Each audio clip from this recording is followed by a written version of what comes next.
blogcast. More importantly, this is episode 5 of the series TLDR, which is a study on the book of Romans titled Living Life in Light of the Gospel. In this episode, we'll be looking at Romans 1 verses 16 and 17. And perhaps you're saying to yourself, Triggerman, didn't you just do an episode on this passage? To which I would answer, yes I did. But this is part 2. For part 1, you can see the link here. And without any further ado, Romans 1, 16 and 17 it reads, For I am not ashamed of the gospel, for it is the power of God for salvation to everyone who believes, to the Jew first, and also to the Greek.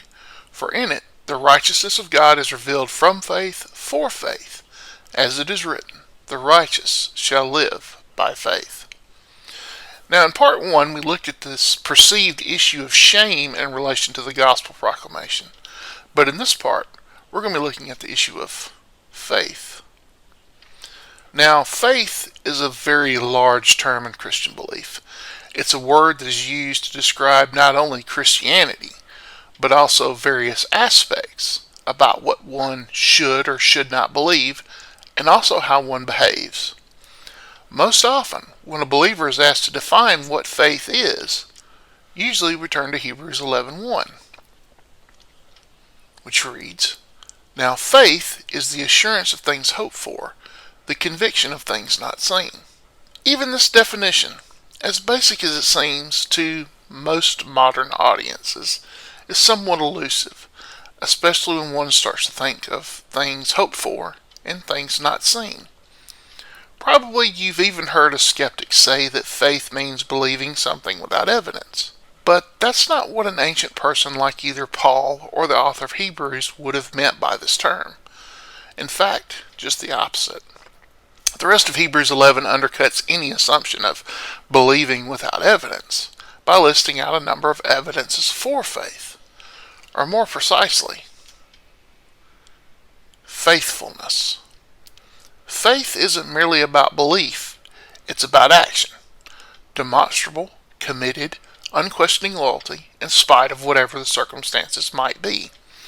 It's about recognizing not only who God is, but what He has done, and living in light of it. And this is demonstrated by how faith is used in these two verses, where it's used either as a verb or a noun, at least 4 times. It's used first in verse 16 to describe both Jews and Gentiles as the ones believing. Next is used to describe a conveyance, from faith for faith. And lastly, it's used to compose a divine decree. The righteous shall live by faith. Now there's no question that Paul is quoting scripture here as he introduces this statement with the typical Jewish citation formula of as it is written.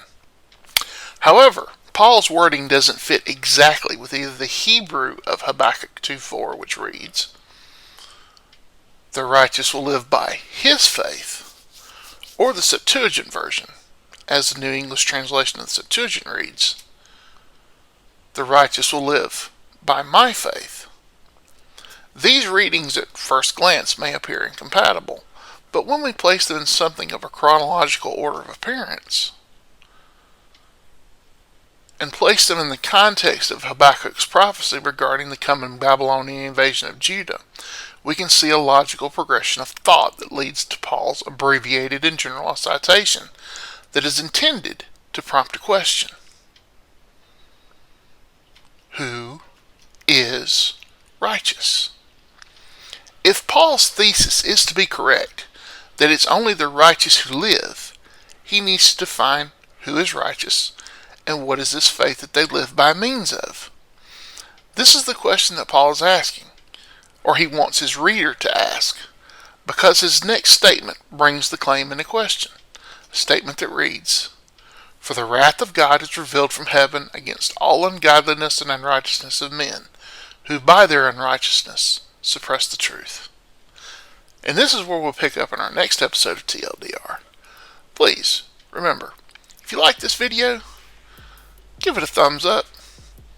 If you found it helpful, share it with your friends, And please, don't forget to hit that subscribe button. Just as a reminder, all links are in the description box below, as well as to the fuller exegesis and the rest of my content. I am Triggerman1976. You can follow me on X and Instagram at Triggerman1976. Above all,